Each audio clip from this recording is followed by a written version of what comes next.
तो hello good morning students. तो आज हम पढ़ने वाले हैं आपकी प्रश्नावली 1.3 जिसमें आपको सिद्ध करना है अपरिमेय संख्याओं को। उसमें हम देखेंगे पहला क्वेश्चन क्या है अपना। पहला क्वेश्चन देखो बोर्ड पे लिखा हुआ है, सिद्ध कीजिए कि √5 एक अपरिमेय संख्या है। √5 एक अपरिमेय संख्या होती है, हमें सभी को पता है, लेकिन ये बात हमें क्या करनी है, सिद्ध करनी है। देखो एक क्वेश्चन शुरू करूं उससे पहले मैं आपको एक छोटी सी दो चीजें बताऊंगा। दो चीजें कौन सी? एक तो ये देखो बच्चों कि अपनी जो परिमेय संख्या होती है वो क्या होती है, और दूसरी चीज अपरिमेय क्या होती है। ठीक है ना, ये आपको पता होना क्या है, बहुत ही जरूरी है, तभी आप ये सिद्ध कर पाएंगे। परिमेय क्या होती है और अपरिमेय क्या होती है। परिमेय में देखो मान के चलो दो प्रकार की होती हैं। एक तो मैं बोल देता हूं आपको शांत दशमलव, ठीक है, ध्यान से देखना। एक तो होता है शांत दशमलव, दूसरी परिमेय होती है अशांत आवर्ती दशमलव। ठीक है, इनका मतलब समझाऊंगा, अभी देखते रहो। अपरिमेय संख्याएं होती हैं वो होती हैं अपनी अशांत अनावर्ती, बस ये इतनी होती हैं, अशांत अनावर्ती दशमलव। ओके, तो ये है डियर स्टूडेंट्स। अब देखो शांत दशमलव क्या होता है, ध्यान से देखना। मान के चलो कि मैं यहां पे लिख रहा हूं 7/2, तो आप भाग दोगे 7 में 2 का तो आएगा 3.5। ठीक है, ये हो गया। मान के चलो कि मैं यहां पे लिख रहा हूं 11/5, 11/5, तो 5 दूनी 10, 1 बच गया 10, और ये हो जाएगा आपका आंसर 2.2। वहीं पे मैं बात करता हूं अशांत आवर्ती दशमलव की। ठीक है, आप देखोगे एग्जाम्पल तो आप अपने आप ही समझ जाओगे कि मैं क्या कहना चाह रहा हूं। अशांत आवर्ती दशमलव मान के चलो मैं 10 में भाग दे रहा हूं 3 का, तो ये अपना आंसर आ जाएगा 10 में अगर 3 का भाग देंगे तो 3.3333 ऐसे क्या होगा, चलता रहेगा। मान के चलो कोई दूसरा एग्जाम्पल लेते हैं, जैसे कि 22/7 लेते हैं। 22/7, 7 का भाग देंगे तो 7 × 21, 1 बच गया 0 तो 10, 10 में 7 का एक बार, 3 बच गए 0 लगाया 30, 30 में 7 का जाएगा 4 बार, 2 बच गए 0 लगा दिया 20 हो गए तो 7 दूनी 14, 6 बच गए 0 लगा दिया तो 60 हो गए, 60 में 7 का देंगे हम 7 8 56, 56 हो गया। 56 के बाद में बच गए अपने 57 58 59 60, 4 बच गए, 4 बच गए तो 40 हो गए, 40 में 7 का देंगे तो 7 5 35 हो गया, 35 हो गया तो 5 बच गया, 5 के 0 लगा देंगे 50, तो ये हो जाएगा 7 7 49, 1 बच गया, 1 के 0 लगा देंगे तो 7 का भाग जाएगा एक बार, 3 बच गए, 3 के 0 लगा देंगे तो 30 हो जाएगा, 30 में 7 चौके 28, 2 बच जाएगा 0 लगा देंगे 20 तो 7 दूनी 14। कुछ चीज समझ में आ रही है क्या? ये देखो वापस आने शुरू हो गए ना, 1 आ गया, फिर 4 आ गया, फिर 2 आ गया, 7 दूनी 14, अब की बार 8 ही आएगा। 6 बच गए थे 14 है तो 60 हो जाएंगे, 60 में भाग देंगे 7 का तो 8 बार जाएगा, 7 8 56 हो जाएगा। ठीक है, मतलब 8 आ जाएगा। कहने का मतलब क्या हुआ कि 1 4 2 8 5 7, 1 4 2 वापस इससे शुरू हो गए ना, तो अब यही संख्या आएगी बार बार।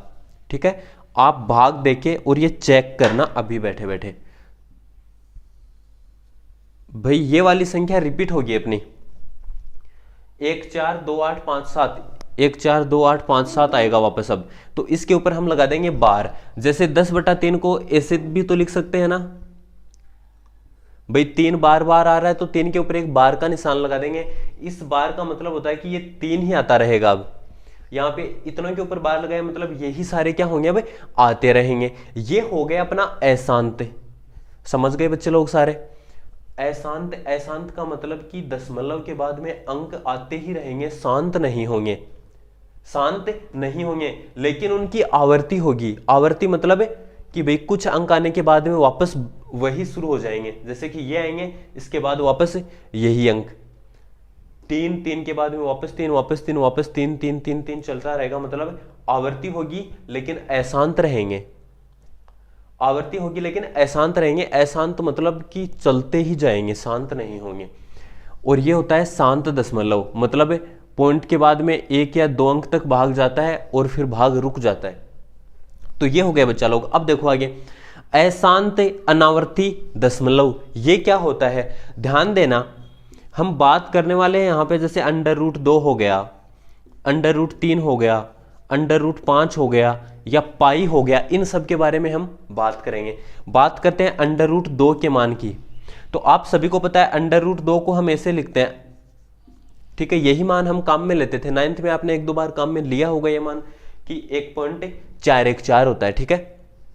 अगर इसको थोड़ा सा हम ज्यादा लिख देते हैं तो 414 होता है, ये होता है, मैंने 141 लिख दिया, 1.414।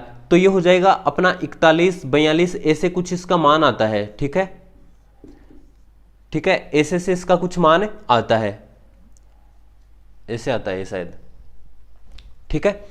तो ये हो जाता है अपना। अब इसमें एक चीज नोट करना, आप देखो यहां पे 22/7 लिखा था, क्या आ रहा था? 1 4 2 8 5 7, फिर से वही शुरू हो गए थे ना, लेकिन यहाँ पे कुछ हो रहा है क्या ऐसा? देखो 4 के बाद में 1 है, फिर 4 के बाद में 2 आ गया, फिर 1 आ गया, फिर 3, फिर 5, फिर 6, फिर 2, फिर 3, मतलब हर बार अलग संख्या आ रही है। हर बार क्या हो रहा है अपने? अलग संख्या आ रही है, मतलब कि भाग तो जाता जा रहा है, मतलब अशांत तो है लेकिन साथ साथ अनावर्ती भी है। अनावर्ती मतलब कि जो कोई फिक्स अंक है उनकी आवृत्ति नहीं हो रही, हर बार नए नए अंक आ रहे हैं, हर बार क्या हो रहे हैं? नए नए अंक आ रहे हैं। हम बात करते हैं पाई की, तो पाई को हम 22/7 लिखते हैं, तो 22/7 का मान तो ये हो जाता है। लेकिन पाई का देखो रियल मान क्या होता है अपने? पाई का मान होता है 3.14, हम यही लिखते हैं ना 3.14। लेकिन अगर इसका मान आगे हम निकालते जाएं तो ये होता है 14 15 92 65 35, ऐसे इसका कुछ मान आता है, ठीक है, 35 ऐसे लगभग इसका कुछ मान आता है। आप कैलकुलेटर में निकाल के चेक कर सकते हैं, ठीक है, कि ऐसे पाई और फिर बराबर वाला बटन दबाना तो उसका मान आ जाएगा। ये होता है पाई का, या फिर इंटरनेट पे आप सर्च कर सकते हैं बोल के कि पाई का मान क्या होता है। ओके, ये चीज देखो। अब भाई ये मान आगे भी चलता रहेगा, तो यहां से बात क्या समझ में आ रही है कि 3.14159265 मतलब हर बार क्या है? कोई अलग संख्या आ रही है, मतलब पॉइंट के बाद में भाग जा रहा है, मतलब अशांत है। मतलब क्या है? अशांत है लेकिन अनावर्ती है। अनावर्ती मतलब अनावर्ती मतलब हर बार कोई नई संख्या है, आवर्ती नहीं है। अनावर्ती मतलब आवर्ती नहीं है। आवर्ती का मतलब हमारे पास क्या होता है कि एक ही संख्या क्या होए? बार बार आए, या फिर कुछ संख्याओं का समूह है वो जो एक बार आ जाए, फिर दोबारा आ जाए, फिर तीसरी बार आ जाए, फिर चौथी बार, ऐसे अनंत बार चलता रहेगा। तो ये हो गया अपना परिमेय और अपरिमेय संख्याएं। पता चल गया आपको कि परिमेय संख्याएं हैं उनको हम ऐसे फिक्स लिख सकते हैं, जैसे कि 22/7 को हमने ऐसे फिक्स लिख दिया कि ये इतना होता है। 10/3 को हमने ऐसे लिख दिया कि ये इतना होता है, ठीक है। शांत दशमलव है, इनको तो हम लिख ही देंगे, इतना पॉइंट निकाल के इनको भी लिख देंगे। लेकिन जो अशांत अनावर्ती जो अपरिमेय संख्या होती है, इनको हम ऐसे फिक्स नहीं लिख सकते कि ये मान इतना होता है।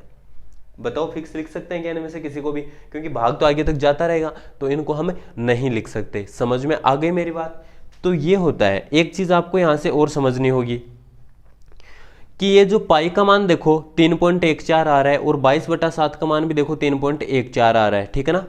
सिर्फ इसीलिए पाई को लिखते हैं 22/7, बाकी पाई का मान 22/7 फिक्स नहीं होता है। समझ गए होंगे इतनी बात। अब हम शुरू करेंगे अपना क्वेश्चन, ठीक है ना। ये बात आपको समझना बहुत जरूरी है, आगे जाके दिक्कत नहीं आएगी। तो ये हो गई अपनी, ये दोनों तो होती है परिमेय संख्याएं और ये होती है अपरिमेय संख्या जिसका भाग जाता ही जाता है। और हर बार कोई नई संख्या मिलती है। अब शुरू करते हैं बच्चों क्वेश्चन अपना।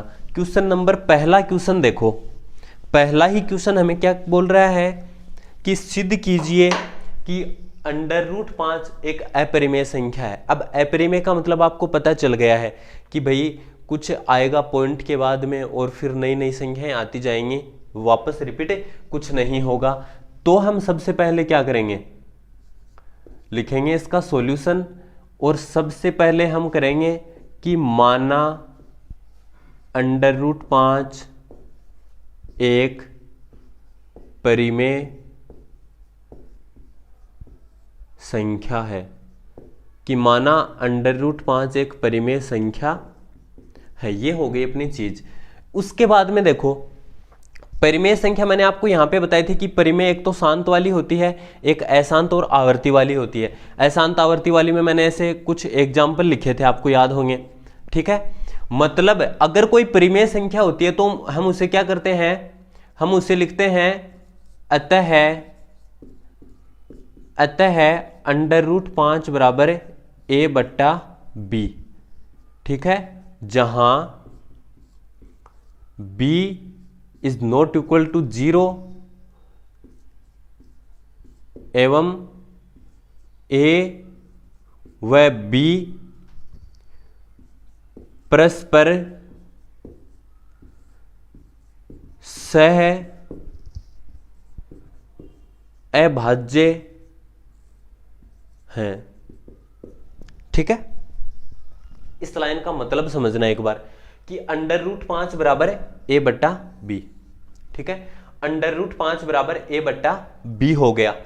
अब देखो a/b मतलब कि ऐसी कोई संख्या a/b, समझ गए ना मेरी बात, कि a/b के रूप में हम इसको लिख सकते हैं जहां b is not equal to 0, मतलब b है वो 0 के बराबर नहीं होना चाहिए। b देखो नीचे है ना, क्योंकि अगर नीचे मान लो हम कभी भी अगर 0 का भाग देते हैं किसी भी संख्या में तो उसका मान अनंत हो जाता है। क्या हो जाता है, ये अनंत का निशान होता है। ऐसे 8 को ऐसे उल्टा कर दो, ठीक है, ये अनंत का निशान होता है। तो ये क्या हो जाता है अपना कि अगर किसी भी संख्या में 0 का भाग देते हैं तो मान उसका अनंत आ जाता है। तो यहाँ पे अनंत मान हमें नहीं चाहिए, इसलिए हम लिख देंगे कि b है वो 0 नहीं होना चाहिए, और कुछ भी हो सकता है, ठीक है।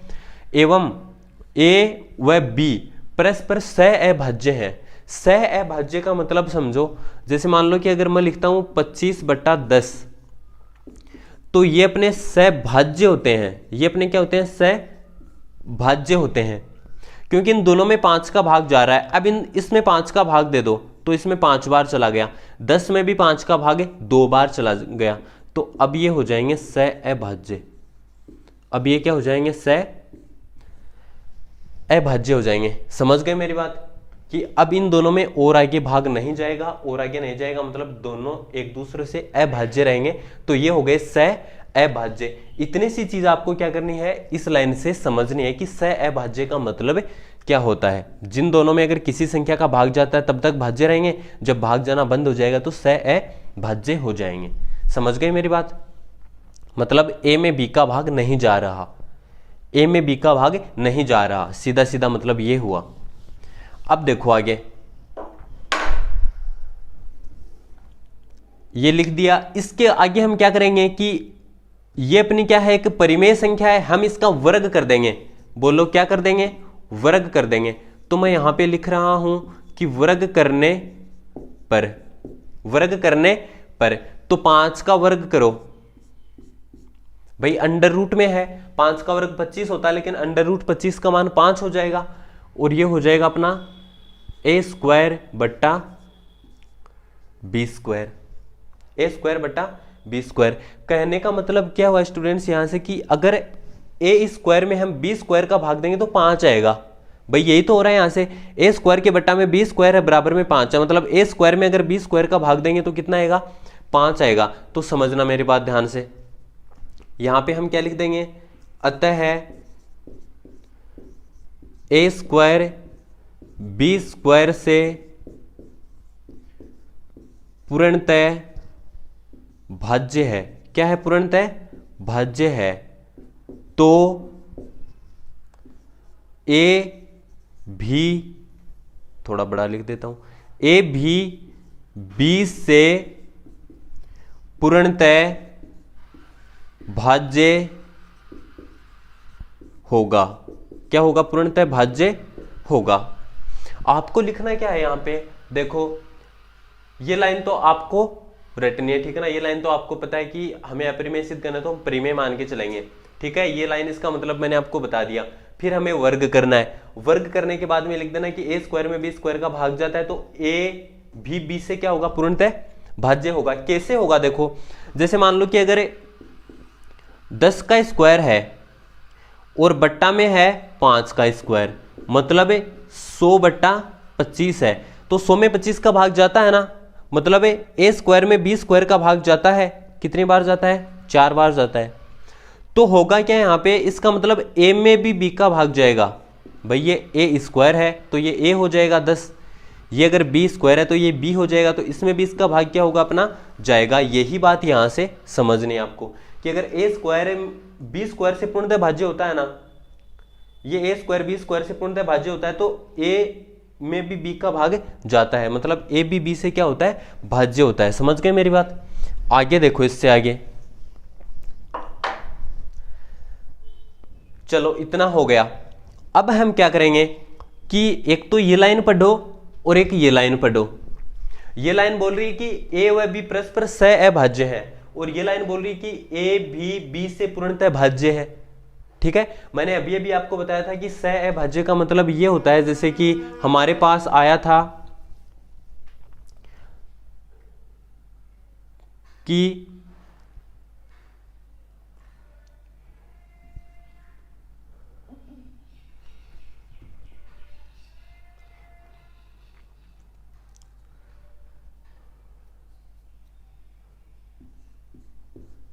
पांच बटा दो हमने थोड़ी देर पहले किया था। ये होता है सह-अभाज्य का मतलब एक दूसरे में भाग नहीं जाता, लेकिन यहां बोल रहा है कि पूर्णतः भाज्य होगा। तो ये लाइन अपनी क्या हो रही है? विरोधाभास हो रही है। तो हम क्या लिख देंगे यहां पे? जो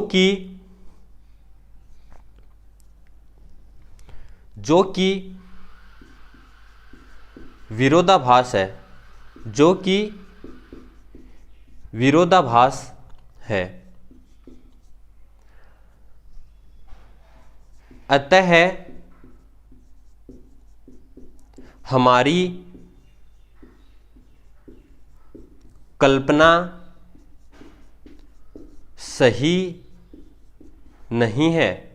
अतः हमारी कल्पना सही नहीं है। भाई हमने क्या कल्पना की थी? हमने कल्पना की थी कि माना √5 एक परिमेय संख्या, ऐसा हमने माना था, लेकिन हमारा मानना क्या हो गया?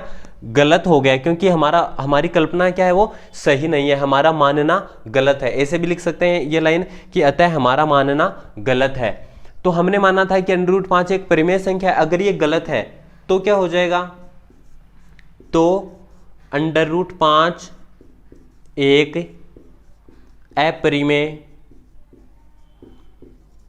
अपरिमेय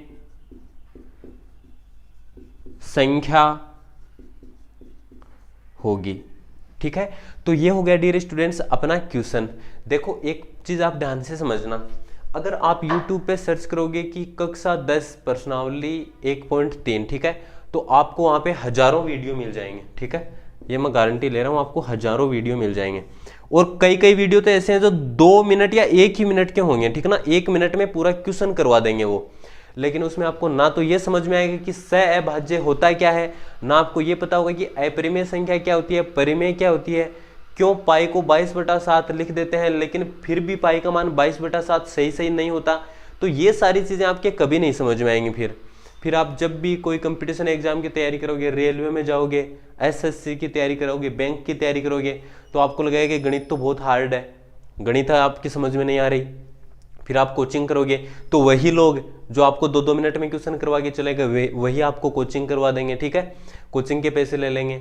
लेकिन ऐसे बेटा गणित समझ में नहीं आती है। गणित होती है सीढ़ी से चढ़ो, ऐसे पहली सीढ़ी फिर दूसरी सीढ़ी, मतलब पहली चीज समझ में आएगी ना तभी आगे वाला आपको क्या होगा समझ में आएगा। क्योंकि आपको पता भी है छोटी क्लासों में जब आपने भाग देना सीखा था उससे पहले आपको बाकी आनी चाहिए, क्योंकि भाग में बाकी करनी पड़ती है। जैसे मान लो कि अगर 10 में 3 का भाग देते हैं तो भाई 3 3 9 हो जाएगा। अब यहाँ पे बाकी करनी पड़ेगी। अगर आपको बाकी नहीं आए तो आपको भाग कैसे आएगा? समझ रहे हो मेरी बात? सीधी सीधी क्या आपको चलना है। अगर आप यहाँ पे क्लास ले रहे हो तो मान के चलो मैं एक एक चीज आपकी पूरी एकदम क्लियर करवाऊंगा पूरी, ठीक है। तो करते हैं अगला क्वेश्चन। तो डियर स्टूडेंट्स, ये है अपना अगला क्वेश्चन, क्वेश्चन नंबर 2। और 2 वाला क्वेश्चन क्या बोल रहा है कि 3 + 2 √5 एक अपरिमेय संख्या है। ये बात हमें सिद्ध करनी है। इससे पहले हम क्या कर चुके हैं? इससे पहले हम ये कर चुके हैं कि √5 है वो एक अपरिमेय संख्या होती है। अब की बार हम ये पूरा करेंगे। तो देखो सबसे पहले क्या लिख लेंगे? सबसे पहले हम लिख लेंगे सॉल्यूशन। और सॉल्यूशन क्या होगा इसका? इसका सॉल्यूशन होगा सबसे पहले वही लाइन कि माना 3 + 2 √5 एक परिमेय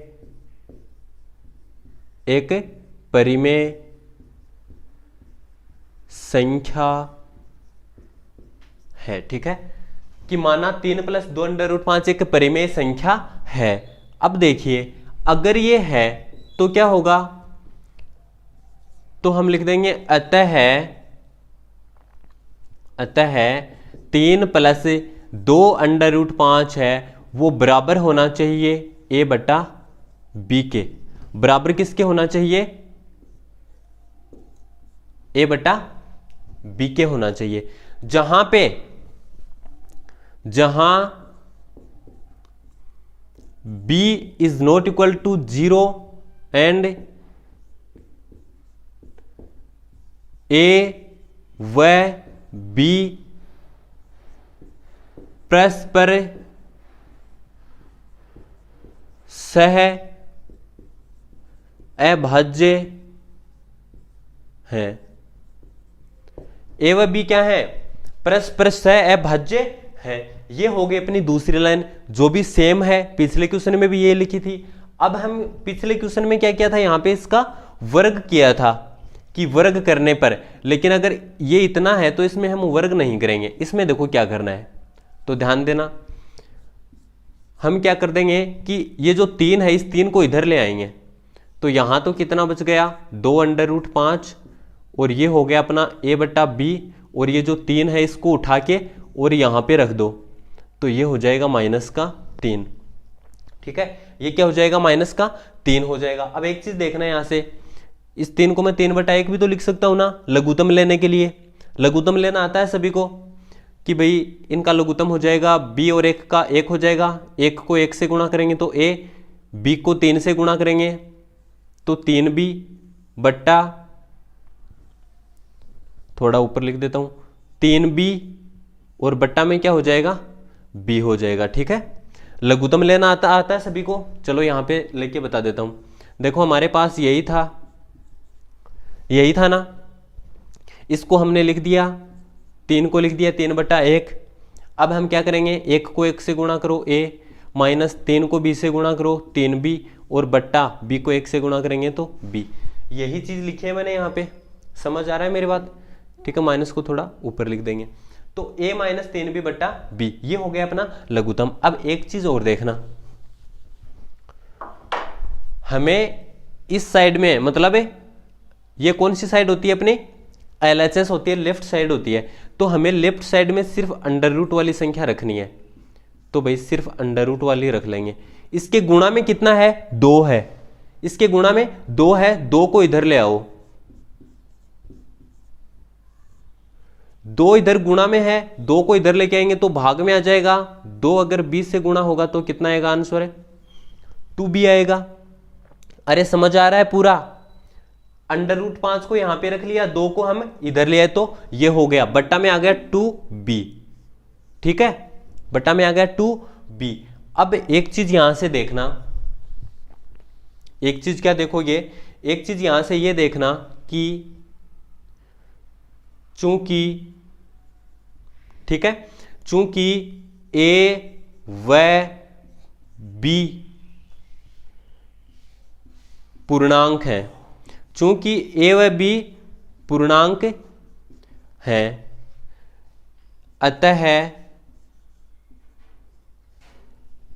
चूंकि ए व बी पूर्णांक है, अतः है ये वाली संख्या यहां पे लिख दो, a माइनस 3b बट्टा 2b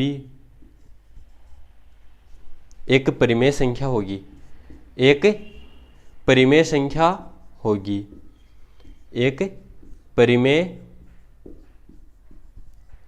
संख्या होगी। ठीक है, ध्यान से देखना, सबसे पहले ये लाइन लिखनी है और ये दोनों लाइन, सभी क्वेश्चंस में ये दोनों क्या है, सेम है।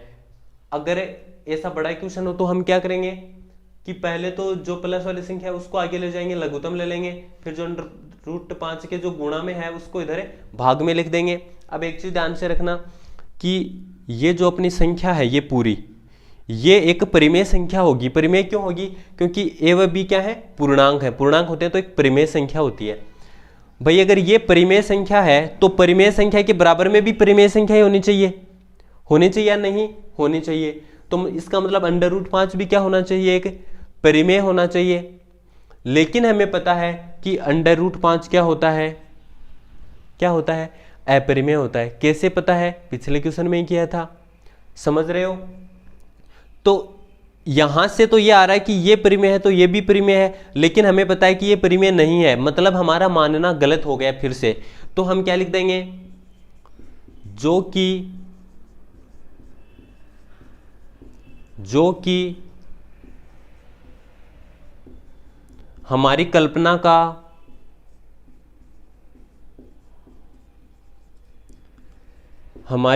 का विरोधाभास है, जो कि हमारी कल्पना का विरोधाभास है। अतः है हमने जो कल्पना की थी उसका उल्टा लिख दो, ये हमारी कल्पना है। तो हमारी कल्पना थी कि 3 + 2 √5 एक परिमेय है, और अब हम लिख देंगे 3 + 2 √5 एक अपरिमेय होगी,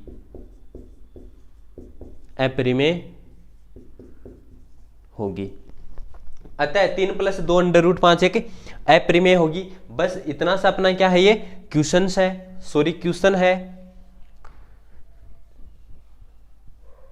ये लो, ये लाइन तो मिटा दी, समझाने के लिए लिखी थी। ठीक है, अब ये जितना भी है पूरा, इसको रफ कॉपी में एक बार उतार लो और एक बार निकाल लेना। ठीक है, तो आशा करता हूं कि प्यारे स्टूडेंट्स ये आपको बहुत अच्छे से समझ में आया होगा। अगर नहीं आया तो एक बार पहला क्वेश्चन दोबारा रिवाइज कर लो। ओके, हम करते हैं शुरू तीसरा क्वेश्चन, जल्दी से इसको लिखो। ये है अपना क्वेश्चन नंबर 3 और 3 नंबर क्वेश्चन में तीसरा। तो देखो हम करेंगे क्या भाई, ये संख्या लिख दो यहां पे। ठीक है, यही संख्या यहां पे लिख दो भाई। 6 + √2 हो गया, √2 तो अपनी जगह रह जाएगा और 6 को इधर ले जाएंगे। तो ये क्या होगा डियर स्टूडेंट्स, ये होगा a/b और -6 हो जाएगा। जब हम लेंगे लघुत्तम तो अपना क्या आएगा कि भैया √2 तो अपनी जगह है, बराबर है। अगर इसका लघुत्तम लेंगे तो ये थोड़ा सा चेंज हो जाएगा, क्या हो जाएगा कि a - 6b और बट्टा में कितना आएगा, b आएगा, जो मैंने आपको अभी लघुत्तम लेके बताया था, पता ही आपको। a व b पूर्णांक है, अतः है ये चीज यहां पे पेस्ट कर दो सीधी की सीधी, हो गई। हमारी कल्पना का विरोधाभास है, इसकी जगह अपना क्वेश्चन चेंज हो जाएगा, 6 + √2। ठीक है, ये हो गया अपना क्वेश्चन। ये देखो, ये है अपना अगला क्वेश्चन। कौन सा क्वेश्चन है? Question number 3। क्या पूछ रहा है हमें कि सिद्ध कीजिए कि निम्नलिखित संख्याएं अपरिमेय है, जिनमें से हमने ये क्वेश्चन कर लिया है अभी, ये जो लिखा हुआ यही क्वेश्चन है। अब हम देखो करेंगे क्या, ये अपना पहला और ये अपना दूसरा, ये दोनों क्वेश्चन और करेंगे। तो देखिए, पहला क्वेश्चन मैं आपको बता रहा हूं। पहला क्वेश्चन क्या हो जाएगा भाई, पहला क्वेश्चन करेंगे ना तो सबसे पहले एक लाइन लिख देंगे हम कि माना 1/√2 एक परिमेय संख्या है। क्या है? 1/√2 एक परिमेय संख्या है। तो फिर देखो, फिर क्या करेंगे, अतः यहां पे लिख देता हूं, अतः 1/√2 बराबर a/b, जहां b is not equal to 0 एवं a व b परस्पर सह अभाज्य है। ठीक है ना, ये अपनी वही दोनों लाइन हो जाएंगी जो हम हर क्वेश्चन में क्या करते हैं, लिखते हैं। अब देखना डियर, अब हमें करना क्या है आगे, अब हम ये करेंगे कि इस 1/√2 को उल्टा लिख दो। उल्टा कैसे?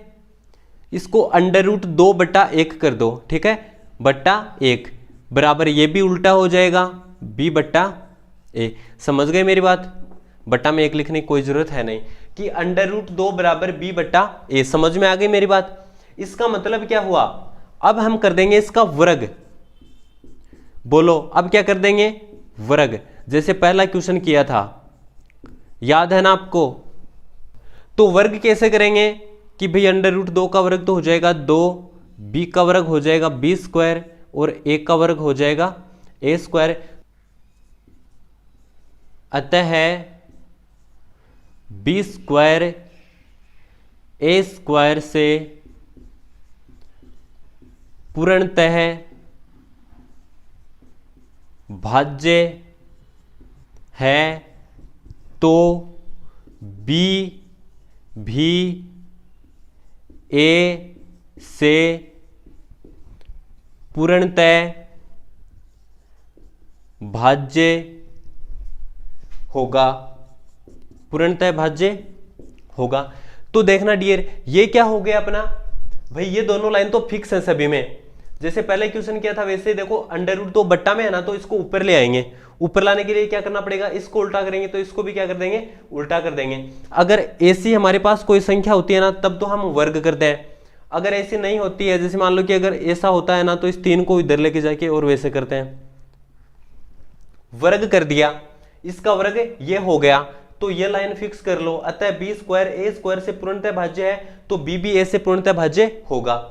अगर यहाँ पे a² ऊपर और b² नीचे होता, तो हम लिख देते कि अतः a² b² से पूर्णतः भाज्य है। ठीक है, यही चीज सेम हो जाती है अपनी। अब देखो डियर, अब हमें क्या करना है, अगला क्वेश्चन है,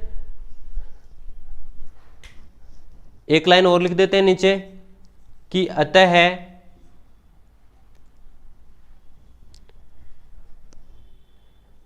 या जो लिख दो, जो हमारी कल्पना का विरोधाभास है। ठीक है, जो हमारी कल्पना का विरोधाभास है। देखो, अगर आपको पहला क्वेश्चन अच्छे से समझ में आया तो ये सारी बातें समझ में आ रही होंगी। विरोधाभास ये वाली लाइन है, ठीक है, वहां पे तो परस्पर सह भाज्य है और यहाँ पे पूर्णतः भाज्य हो रहा है। जो हमारी कल्पना का विरोधाभास है, अतः है 1/√2 एक अपरिमेय संख्या होगी। ओके डियर, एक अपरिमेय संख्या होगी। भाई यही तो क्वेश्चन है ना, 1/√2 वाला। ठीक है, पूरा क्वेश्चन अपना हो गया है। अब देखो हम क्या करेंगे, ये वाला क्वेश्चन करेंगे। ये वाले क्वेश्चन में क्या कर लेंगे, हमें सिर्फ ये संख्या चेंज करनी है। ये 7/5 हो गया, अतः है इसकी जगह लिख देंगे 7/5। ये दोनों लाइन हो गई। ठीक है, ये फिक्स आती है हर क्वेश्चन में। यहां पे क्या लिखूंगा बोलो, यहां पे हम इसको चेंज नहीं करेंगे। चेंज क्यों नहीं करेंगे, क्योंकि 7/5 पहले से ही ऊपर है। भाई अगर 1/√2 तो √2 बट्टा में होता तो उसको ऊपर लेके आना होता, इसलिए किया था पिछले वाले में तो वो काम। इसमें ये काम नहीं करेंगे, इसमें डायरेक्ट क्या कर देंगे, वर्ग कर देंगे। अगर 7/5 का वर्ग कितना होगा, 7 का होगा 49 और इसका होगा 5। 49 को अगर 5 से गुणा करेंगे तो कितना आएगा, 250 होता है 50 को करेंगे तो, लेकिन इसको करें तो 245 हो जाएगा। कितना हो जाएगा, 245 बराबर b² बटा ए स्क्वायर। अब यहां पे देखो ये इसका वर्ग करेंगे ना तो ये ए स्क्वायर रहेगा ऊपर, क्योंकि इसमें उल्टा नहीं किया ना, और नीचे आ जाएगा बी। तो डियर यहां पे ए लिख देंगे और यहां पे लिख देंगे बी, तो यहां पे भी ए लिख देंगे और यहां पे लिख देंगे बी। जो हमारी कल्पना का विरोधाभास है अतः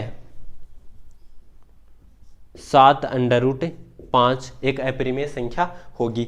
ये हो जाएगा अपना क्वेश्चन। तो देखो क्वेश्चन हमने कर लिए हैं। सबसे पहले मैंने आपको पहला क्वेश्चन बताया, फिर दूसरा बताया, फिर तीसरे में तीसरा क्वेश्चन बताया, फिर तीसरे में पहला बताया है, और फिर तीसरे में दूसरा बताया है। इतने ही क्वेश्चन थे हमारे, ठीक है, जो मैंने क्रम से आपको करवा दिए हैं। ठीक है, तो आराम से पढ़ते रहिए। अगले वीडियो में मैं क्या करूंगा, इससे अगली प्रश्नावली